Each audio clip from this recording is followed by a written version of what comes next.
What's going on, everybody? Welcome to the converSAYtion podcast, where we turn converSAYtion into application. I am your host, Leon Reed Jones, and today we got a very special guest in the building. He is someone that I met recently, probably over a year now.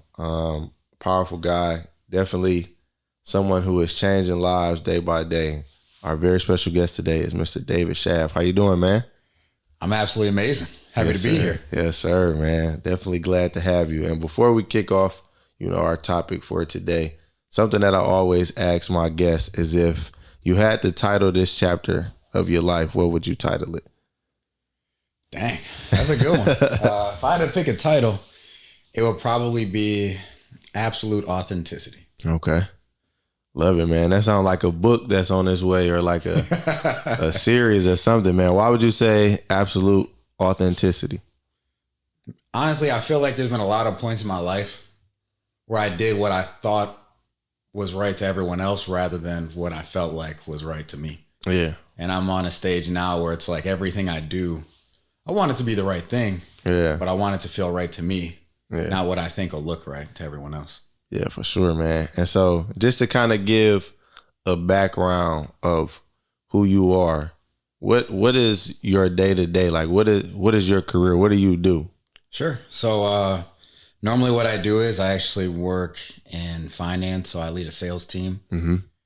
And when I'm not doing that, I have a podcast called the Conversations That Count podcast. Yeah. As well as I do a few other things here and there. Just keep myself busy. But most of it's like finance or sales related. Yeah. And I remember when I was able to reach out to you about talking to our mentoring program. So kind of talk a little bit about that, because I see that even when you came to us and spoke to the young men, like, you were very passionate about, pouring into the lives of people. So talk about how that passion came. Like, where did that come from for you? It came because I feel like growing up, I didn't have a ton of like mentors and things like that. But as I got older, I started finding little by little. Mm-hmm. Like, it's almost like the more you look, the more you find, right? Like, you always find what you're looking for. But yeah. I feel like I started finding more people who are willing to pour into me. Mm-hmm. And the more I was willing to receive and accept, the more people would pour and give. Mm-hmm. And then I found a few people that like were more passionate about my life than I was. Mm.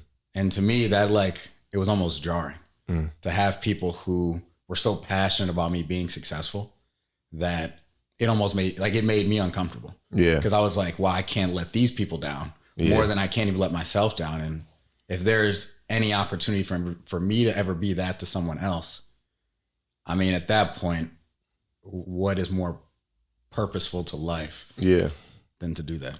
Yeah. And so you talk about how your career is in finance and in sales. You lead a team in sales. So was that always the dream? Like, was that always something that you always love, finances, like you love numbers and stuff like that? How did that opportunity come about? No, I actually failed math in college and barely passed in high school. I was actually absolutely terrible at math. Fact, same here. Yeah, I don't even know what they teach math, and the way they teach math in school is completely pointless. But I wasn't good at it. And my actual goal originally when I went to college, so I went to MSU. God was good. I ended up getting a full ride somehow, but I wanted to be a lawyer. So I got my degree in international relations and economics. And I ended up meeting a lot of lawyers. And crazy enough, I kept meeting lawyers and I would tell them, I think I want to go into law. Yeah. And I watched Suits growing up. So I was like, I want to do corporate law. And they were like, why would you want to be a lawyer? You got your whole life ahead of you. Yeah. And they like would talk me out of it. And I'm like, wow, for everyone I meet to be like shocked and recommend that I don't do this, maybe this is not honest. It. So not to say like anyone out there, if you want to be a lawyer, you should do it. They can still make great money and it's still cool. But for me, I didn't want to do more school. Mm-hmm. And, so no, this was not, I didn't think I'd be doing any of the stuff I'm doing. Yeah. So like, right. I always ask people that question when, you see what they're doing now versus like, okay, is this something that you always wanted to do? And 9 times out of 10, people are like, no, I wanted to do this. I think that's like very interesting and always important for me to ask, because I think none of us really like start out doing what we think we're going to do or like we thought we would end up. And so with you being in finance, it's because it's different things. Again, like when you had these type of careers, finance, sports, all different categories of a career, like what attracted you to particularly doing sales and leading a team in sales?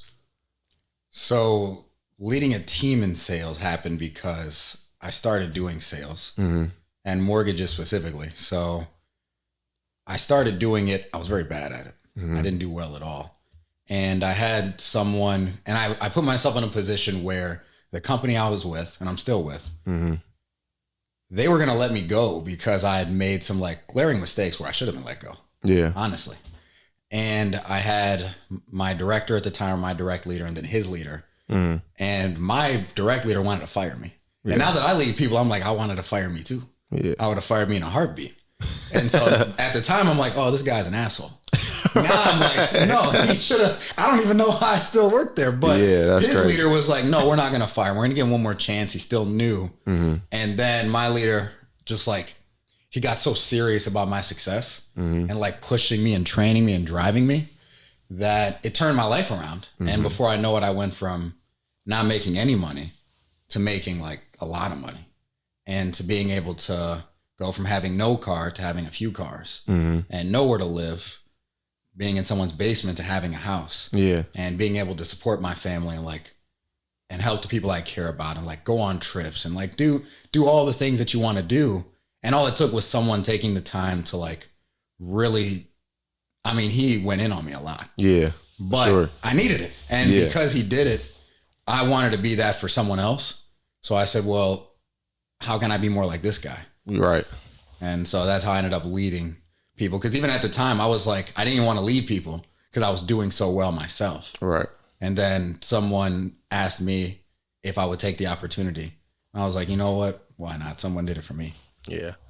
And for you, you know, having those moments of, you know, this guy was on your head, he was holding you accountable, and you, a lot of times you probably didn't like it because maybe of how he said things or how he did things, and people were ready to get rid of you except for this guy. He's like, no, we're going to give him another chance. And even like you said, I wouldn't want to work with me because of all of the things I was doing, man. Yeah. So what do you think, like after that process and learning from that process, what do you think are some things that make a good leader? Some things that make a good leader, it's actually changed over time. So, you know, that experience for a while had me in a place where I wanted to give everyone a chance. And in my mind, everyone can make it and everyone can do it. Yeah. Because I'm like, if I could do it. Exactly, yeah. Anyone can do it. Now I'm at a stage where I don't disagree that anyone can do it if they were willing to work hard enough. What I have learned is everyone's not willing to work hard enough. Sure. So as a leader, I think one of the most important traits is figuring out who's the right person for the job. Exactly. And helping them figure out if they're the right person for the job. Because like a lot of people, you know, it's the lies we tell ourselves. Yeah. A lot of people find excuses and say, oh, it's the clients, or, oh, it's the company I work for. Oh, it's what they're teaching me. And it's like, well, no, because the person sitting next to you is doing fantastic. Exactly. And you're struggling. And they're here, you know, after hours trying to figure it out. And you're gone early. And it's like, you know, and it's like there's, and helping them figure out that it's okay that it's not for you. How can I help you get on the path that is for you? Yeah. And so I think that's like one of the biggest things I discovered as a leader. Yeah, man, that's dope. I think it's always important. You said something that I say a lot of times, but you kind of said it in a different way. Like, you know, it has changed over time with like, you believe like if you see what you are, like, man, if I was able to screw up and do all these things and still be great, still profit from this, you know, financially, still be great at what I do, then anybody can do it. But now, as time has went on, you know, you have to be able to see the mindset of the person, the hard work that somebody puts in. Like, yeah, everybody can do it, but there's, you know, certain type of steps that you have to take in order to be successful. So I love that, man. And I kind of want to go back to something that you said a little earlier about how more people were concerned about your success and believing in you than you were. So like at that time where that was happening, like what was your mindset, or like how did you feel towards like having a career or accomplishing your goals? Like what was the mindset for you? Since you said like, well, they care more about this than I do. Yeah, I mean, honestly, at the time I was living in my aunt and uncle's basement. Mm-hmm. I didn't really, which living is loose. It wasn't a great experience. I wasn't doing very well. Mm-hmm. And it just seemed like I was at a stage where it seemed like there was kind of no way out. Yeah. Like life is always going to be hard. We grew up poor. I went to college, finished college, and somehow I'm still poor. Yeah. And it just felt like there would never be a way out. So in my mind, I was just like, no, there's just really no getting out of it. And so my mindset was that I was kind of like quitting already. Yeah. Which is crazy because I was like 23 years old. And honestly, what I've learned now is like you can mess up. Like I could have messed up for the next 10 years and still have came out the other side and figured it out. Yeah. And been okay. But at the time, you know, you're young. You haven't seen much of the world. You don't know much. Everything's the end of the fucking world. Yeah, exactly. Right. You know? Yeah. So when you say that, like, you kind of, because I actually was talking to somebody else about this, like, you said how you can mess up and do something over and over again. You could have did that for the next 10 years and still been on the other side of that. Because you hear, to me, what I see in life is like, it's two sides. You got people over here that say, you know, take your time, you're in your 20s and, you know, everything will be okay. Like, and I don't think they're necessarily saying like, man, just go out here and do some reckless stuff in your 20s and like you will be able to recover from it. Like, but it's kind of almost like in some form, it's like a state of complacency. Like some people are saying like, hey, don't rush things. Like you're not going to have everything at 25. Some people do based on what the eye tells them. Like, okay, well, David has everything based on what you see, like the cars or the being able to take trips. Like, oh, he got it made. But that's, you know, that may not even be success to you. That just may be the perks of you doing what you're supposed to do. That may not be success to you. Success may be the fact that you can take care of your family. The fact that you can be a leader in sales. Like, so one, success is different to everybody. But I guess my question is like, what side would you say that you're on? The side that says, hey man, take your time, you're in your 20s, or, you know, hey man, you gotta get things done now. Like what side would you say that you're on? No, shit is urgent. Yeah. It needs to get done now. Yeah. No, that's where I think people confuse it, is like, take your time means, to what you said, you don't have to have it all right now. Take your time means it's okay if you don't have a yacht at 23 years old. Right. You know, like that's take your time. Like it's okay. Be proud of the steps you're taking. Yeah. But you have to be taking steps. Yeah. Like it's also urgent. What I mean is you can make mistakes, but you better have been trying a million things. And on all those things you tried and failed on, you better have learned something that you can now use in the next venture. Yeah. And if you failed 1,000 times, I guarantee your 1,002nd try is gonna turn out great. Yeah. Because you've built all those skills. So no, I'm in the camp of like, yes, you can make mistakes, but it better have been trying something. Yeah, for sure. If you're trying, even if you fail, you'll still have maybe met people you would have never met, built a network that you wouldn't have otherwise. You may have figured out a way to make money you would have never learned. You may have got an opportunity that you would have never had. Like, so a good example is actually how I found the job I'm in now. When I first got out of college, I was like, I don't want to work for no one. I don't want to be an employee. So I started trying like a branding and marketing business online. Didn't go well. Found no success with it whatsoever. But through doing that work, I met a guy who was a Triple Crown underwriter by day, rapper at night. And he had just asked me, he was like, hey, how are you doing? You making money? Like, how's business? And I was like, business isn't going well. Right. I'm not doing good. Just being honest, like I was part-timing at Little Caesars and trying to start this business. And it's like, and he's like, well, why don't you try, like, I mean, you finished college. Like, why don't you try working where I work? People make a lot of money, make a lot of money, then start your business and work for yourself after that. But like, go make some money first. Yeah. But it's like, had I not been trying to do that thing that wasn't working and I wasn't failing, I would have never met him and gotten that opportunity. Exactly. That now led me to where I am now. And even now I'm like, dang, I can still do so much more.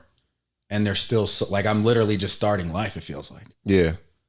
I love that, man, because I think that's a very good example of how you were in a panic, like, dang, I'm working at Little Caesars and I'm trying to do this. And this plan that I devised is not going well. But in that, you see, like, man, I'm trying, at least I'm doing something.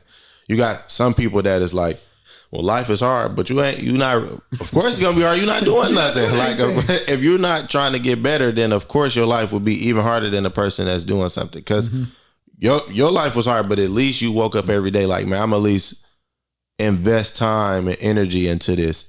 And then you talk about like just how life works. Like, if you would have just given up, you would have never made that connection with this person and been in the position that you are in now. So, like, with seeing that and understanding that, what are, like, if you can, 3 things that drive you in your day to day to keep pushing even after that particular experience or even other experiences that you've had down the road, to keep going? 3 things that drive you, in your opinion.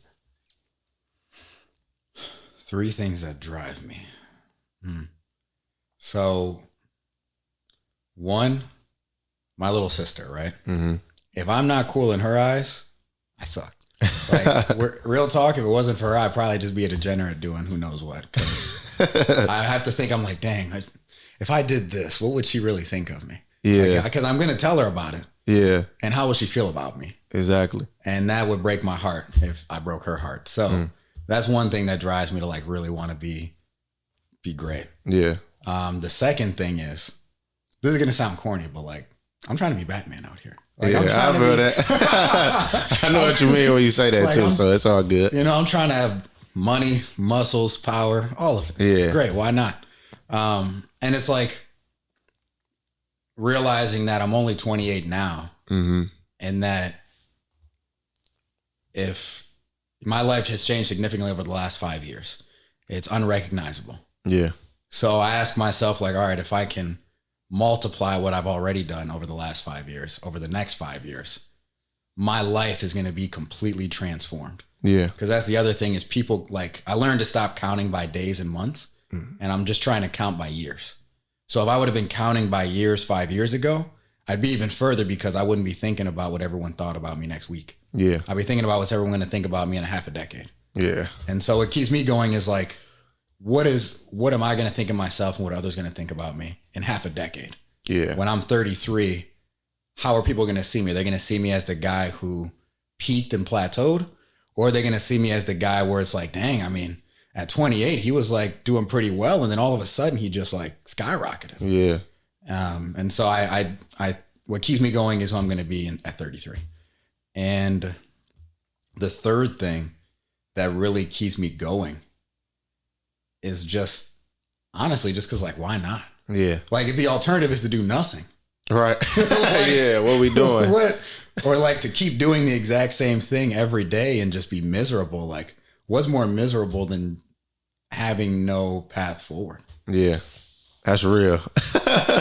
Like, it's crazy that you say that, but it's like, man, it's really some people out here that's real life miserable because they just don't want to put the work in, or they like think, man, if I keep talking about this dream, it's gonna happen. Like, part of it, yeah, you gotta speak it into existence. But if you don't do anything with it, then, and I really respect all 3 of those reasons that drive you to do what you do every day, man. Especially the part about family, because you're the older brother, so you like, man, what would my sister think if I did this? It's kind of like me, like when I have conversations with my mentees. I actually said this on a previous episode, like, you know, I can't be out here telling them to stay away from this and, you know, make sure you do this, and I'm not doing it. Again, I could use the excuse like, well, I'm not perfect, I'm human. But it's like, I mean, obviously you saying stuff that we already know. So like that's not what I say, not what I do thing. That's not going. And the generation we in now, like, they're not going for that. They're not and they can see they don't care. when you like really not living what you trying to tell me. Like, you telling me to stop doing this, but you haven't stopped doing that. So I'm not going to pay attention to you. I'm going to just go find somebody else to be honest with me, or who going to really show me how to really do this thing. But so I respect all three of those things, man. So we're going to kind of pivot a little bit and talk about your podcast. So how did that idea come about, or like what sparked that interest to say, hey man, I want to create my own platform where I'm having these important conversations about different things? Man, that's a lot. But so where it all started with was, first I got to give you some context of where I was in life. So at the time in life, I was working probably 78 hours a week. Jeez. And when I wasn't working, I was giving all my money to family members that probably didn't like me very much, just because I thought that's what I was supposed to do. That was at the stage of my life where I was literally doing every single thing I thought I was supposed to do. I was doing everything I thought I was supposed to do for the company I worked for the people who are around me. Yeah. And none of it was for myself. I wasn't in good shape. I wasn't happy. I was just doing what I thought I was supposed to do. But then I had a nice little wake-up call. Yeah. And I got in a car accident. I was driving, and this young woman came, hit me right on my driver's side. Head injury, messed up my neck a little, or a lot. Some other stuff too. But yeah, I was messed up, and so I couldn't go back to work. I had to take a leave of absence, and I was stuck at home. And I had people living with me that, it's one thing when I'm working 78 hours a week. I don't even know the people I live with. Right. I'm never around them. All I do is I just pay the bills. Yeah. And then I give them money. And it's like, when I couldn't give them money and I was questioning, will I even be able to pay the bills? You really start to see what people are like. Yeah, no, facts. And I discovered what people were like. And for a while, I actually didn't have anywhere to live for a few weeks. Sheesh. Because I couldn't go back home. Which is crazy because it was my home I paid the bills at, but that's neither here nor there. But I couldn't go back home. And so after that happened, I ended up getting my house back, figured out how to pay the bills, still in physical therapy, and I'm just trapped at home, right? I can't do much. So I'm just like, I'm trying to figure out, I'm like, man, you know what? I'm really just reflecting on my life. Yeah. Like I'm just there for months reflecting, thinking by myself. My sister checking on me, making sure I'm okay. Like talking to my grandma occasionally, but like mostly by myself. Yeah. And I realized, I was like, nah, there's way more to life. Like I just knew that there's more to life than what I've been doing, and everything needed to change. So I thought, all right, well, what's the best way to start learning? And I was like, well, I find mentors.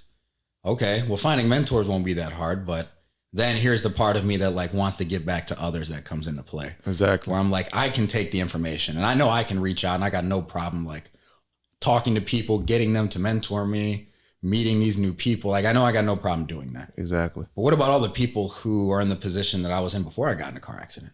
Exactly. That aren't even thinking about that. What are they going to do? And then I was like, well, maybe I'll do a YouTube video, or like I'll interview them on YouTube. And I was like, well, YouTube's super saturated. But then thinking of mentors, I had a good friend of mine named Adam who already has a super successful podcast. And so I was like, you know what? He tried to actually, ironically, this is where also opportunity is huge.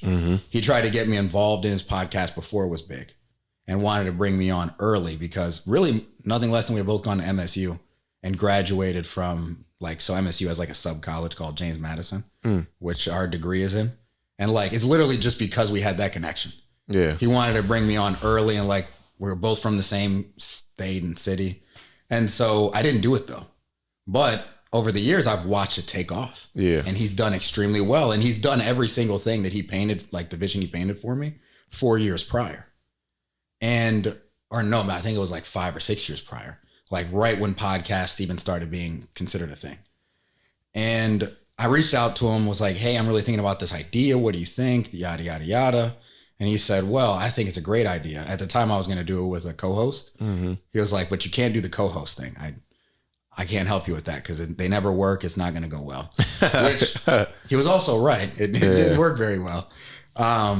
And so a little bit later, started the podcast, started meeting new people, interviewing them, getting to know them, and learning new things, and like learning how, most importantly, I learned how big the world was. And I was able to like kind of share that with others. And it got me into rooms and places that I would have never been in. Yeah. Had I not been doing it. Man, that's dope, man. That's definitely a dope backstory to hear. Now, I can respect that because like I'm always telling people when they ask me about my podcast, I'm always trying to find a version to condense, but I had to tell the full story. It's always challenging. I can never tell them a like short version of it. So like, it's good to see that I'm not alone, but it's a very impactful story, man. Cause you talk about how you went through that accident. You didn't have a place to stay for a while. And then all these ideas and these experiences birth that. Mm-hmm. So man, I think it's always dope to hear somebody's story, whether it's for a vision for a podcast, a vision for a clothing brand, or just an idea to keep you going to be on the path that you're on, man. So I think that's very, very dope. Okay, if I can say one thing real quick. Yeah, too. Go ahead. No, I think it's so funny that you say that. So I think it was Ray Dalio. Mm-hmm. I was looking at listening to like this book he has on principles. Mm-hmm. And something he talks about is how like success is the same. Yeah. Like if you listen to people talk about being successful, everyone is saying all the same stuff. Right. Like the only difference is, and the only important part is, someone's story might spark something different. Exactly. That's it. So it's like, to your point, you try to get the reason you started your podcast, and it's like, it's long-winded like mine. Yeah, yeah. But it's like, I might tell mine, doesn't inspire anybody. Right. You might tell yours, they might be like, oh, I connect with that. Yeah. So, yeah, man. Just thought about that when you said that's real. No, that is real for sure. So who would you say are your top 3 favorite episodes that you've done so far? You're really trying to make me pick favorites. Trying to make me make some enemies out here. Nah, not even, man. It's all good. If they take offense. I'm just kidding. I'm just joking. Don't matter. I'm just joking. No, my top 3, man, I've interviewed some really cool people. So one who I thought was really interesting was,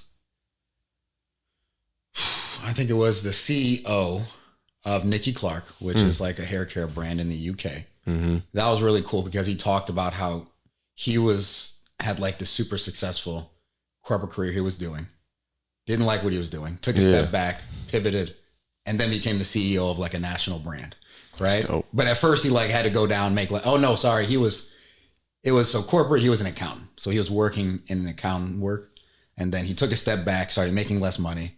Now he's a CEO of a national brand, right? Yeah. So like, that was really cool just because his story was very interesting. Another one would probably be, actually, when I interviewed my sister, not even because the episode was good, it actually wasn't very good.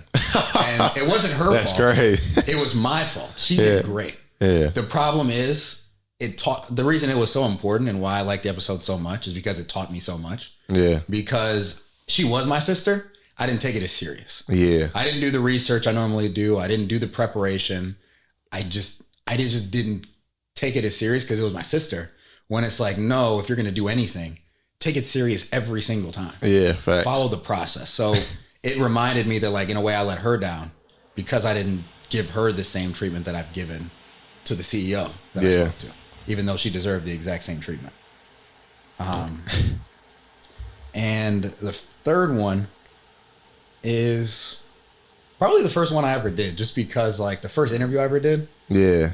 Because it was with a guy named Ali Sharafuddin. And that one was just because I was so nervous.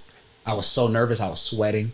I was trying to figure out how to set up the technology. Yeah. I was in an office somewhere else trying to like put it together after work. It was so chaotic. Yeah. That there's like a rush about it that you only get that first one time. Exactly. Man, I felt that second one when you said your sister. No, I felt that. I'm not gonna say I felt the same way because I did in a sense where you said you didn't take it serious. I took it serious, but I'm not gonna say my dad didn't take it serious because a lot of people say they like that episode. So, yeah. But my dad, like, he's just out of pocket. But he was, when we were recording. Now, mind you, we were recording, so people are gonna see this because it's cameras. Yeah. This man had his phone and was on Facebook Live while the camera was going. I'm like, bro. And the crazy part about it is, I just told him, I was like, I got a few episodes I got to do this upcoming week. He like, man, I'm trying to figure out when I'm gonna get back in there. I ain't gonna lie to you, man. We might have to hold off on that, dog. Or we gotta put your phone in another room. Yeah, like you gotta not bring your phone to this one, dog. Because this is crazy, bro. Why are you? If we're being recorded, why are you recording on your phone? But he does that with everything. Like we'll be out. Yeah. Like my older brother came back this summer just to like spend time with us or whatever. And everywhere we went, like, matter of fact, we're gonna make this part about my dad because this is a strange character with this Facebook stuff. So like we'll be out and he'll start recording. Now we tell him like, hey man, when we out, you're not going live while we eating, bro. That's like you shouldn't be going live. Yeah. At any place, bro, because you don't know how to handle social media. We got to teach that man the right way. Because like my brother actually sent me something yesterday that he put on Facebook. Like my dad's like, I never seen this before. Like I never seen this type of social media etiquette in my life. Like my dad, like he took a picture of like a pie he ate from like a few days ago and then had this like deep quote attached to it. I'm like, bro, this picture of this pie don't have no relevance to this quote that you just said on it. It don't make no sense. And I remember one time he said he like had a picture of him like driving and he said something crazy and then the dude finally this one made it even crazier. A dude commented, was like, bro, what did that have to do with what you just said? He was like, nothing. I just wanted to post. Like, bro, you don't have to post a picture or a quote to make a post on Facebook. Just say what you got to say without the pictures and all this extra stuff. It don't. Yeah. But I don't know. Long story short, y'all, my dad might not be back until he leaves his phone at home. So, yo, I think that's something so funny. I don't know if you ever found this, but like, have you ever found where when you are doing work or like even business or anything related, and you involve someone you've like known for years or super close to? Yeah. One of you almost always has trouble taking it as serious as you should. Yeah. More often than not, I think this is like fun for me. So, I mean, part of me takes it serious, like going into picking the guests and the topics and everything. But, I like to have fun. So, but it's like, bro, why are you doing this, bro? No, I agree. What are you doing? You still gotta have fun doing it, but like, I don't know. There's just a level of intensity that I feel like is lost. Yeah, that is true. Yeah, I feel like for me, it's kind of like what I said, kind of off air about like when I come into any episode, I want it to feel like what we're actually doing right now, talking on the couch, or it's like a conversation you would have with somebody in the summertime on the porch, just kind of kicking it or whatever. So, no shade, Pop. You still my guy. Like, I love you to death, man. I go through a wall for you, but I don't know if you're gonna be back now. If you leave that phone, you might be back. But we're gonna pivot to another part of the podcast that I really enjoy with people. I never tell them about this part, but it's kind of like a rapid fire game. I'm gonna ask you a few questions and you answer them to the best of your ability. You ready? I'm ready. All right. So the first question is, what, in your eyes, what are the 3 cities that have the best food? Top 3 cities in your eyes. Have the best food. Have the best food. Detroit. Got to. Also, Korea, Seoul had really good food. I'm a fan of that. And for number 3, I'd probably say New Orleans. Yeah, that makes sense. Everybody raves about their food, so I definitely. The food is really good. I definitely can agree to that. I haven't been to Korea though, so the jury's still out on that. I think my brother been to Korea, so I gotta ask him. My brother's the GOAT with the food selection, so shout out to him. Korean barbecue was so shout out to him. Who do you think are, in your eyes, top 5 most influential people? Top 5 most influential people today. Well, Elon Musk, for sure. Donald Trump, man to become president. Oh man. I'd say just influential people that people are looking at.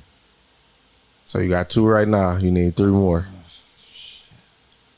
I'd probably also say, I'd say someone I've been seeing a lot is like Alex Hormozy.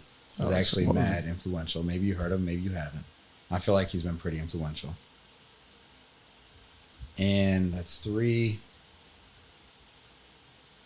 I'd probably say, what else am I missing? Influential in the world. I mean, arguably, who's the president of China? I can't remember this man's name. I don't know his name, but he's got to be mad influential. And as well as Vladimir Putin, probably. So Alex Hormozy, I may have put him too high up there. I'll probably say for me, I would say Wallow. He's somebody that I really respect, that I feel like has a lot of influence on the community. I'm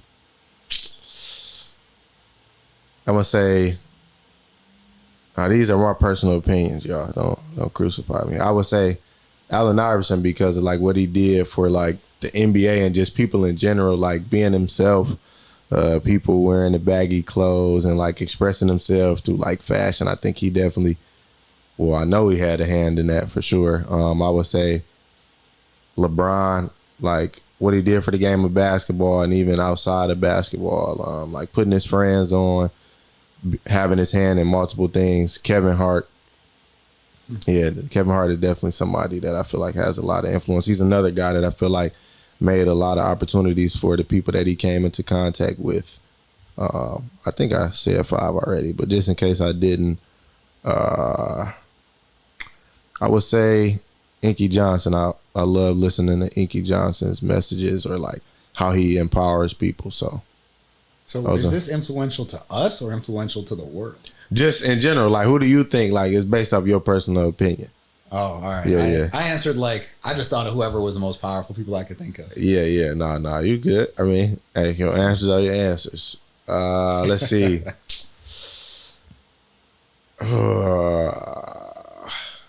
gonna be my last one? If you had to watch 3 movies for the rest of your life, what would they be? 3 movies for the rest of my life? Probably Rush Hour. Okay. That's a good one. Which one out of the 3? Which one out of the 3? Honestly, I'm probably just going 1. Okay. Just gotta kick it off right. Second movie, if I had to only watch that one, would be Peter Pan. The Disney one or like the real live version? No, the Disney one. The classic OG Peter Pan.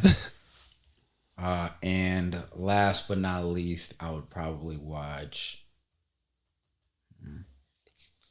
last movie. Dang.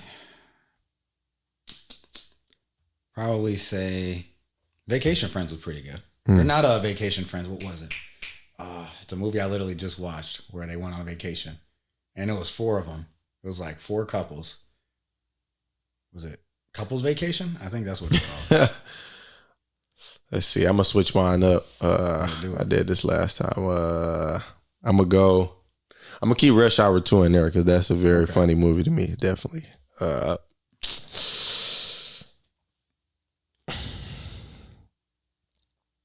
For some reason, I feel like people don't think this is a really good movie because when I was raving about it, it was like, bro, why do you think that's such a good movie? But actually, no, I'm not going to pick that one. I know. I'm kind of curious now. Like, I was going to say Mo Money with Damon Wayans. Oh, that's a good one. So I put that one in there. Oh, actually, I'm going to put in Paid in Full. I'm going to just throw that in there too. Oh, no, that's definitely a classic. I forgot about that. Shout out to Mason Cam, man. Those one. I like their podcast. But last one, I would probably say I'll go Lion King for the win. I finished. I like think that's live action Lion King or the OG Lion King? I haven't even seen the live action Lion King. I haven't either, so don't even worry about it. Yeah, the first Lion King for sure. But as always, man, I always like to give my guests their flowers while they can smell them, man. So I appreciate you for coming on to the podcast, number 1. And number 2, I always like to give people an opportunity to talk about anything that they have coming up, whether it's, something dealing with your podcast or something even attached aside from that. So I want to give you that opportunity. If you got any events coming up, anything that you're working on that you want to let people know, I want to give you the floor to do that. Oh, well, thank you so much. So check me out. It's my podcast, Conversations That Count, minus the Y, though. There's no Y in my conversation. Yeah, man, I had to switch it up. But conversations, I do like that, though. But Conversations That Count, you'll find it both on Apple, Spotify. You look it up with my name, David Shaft. So SHAFT.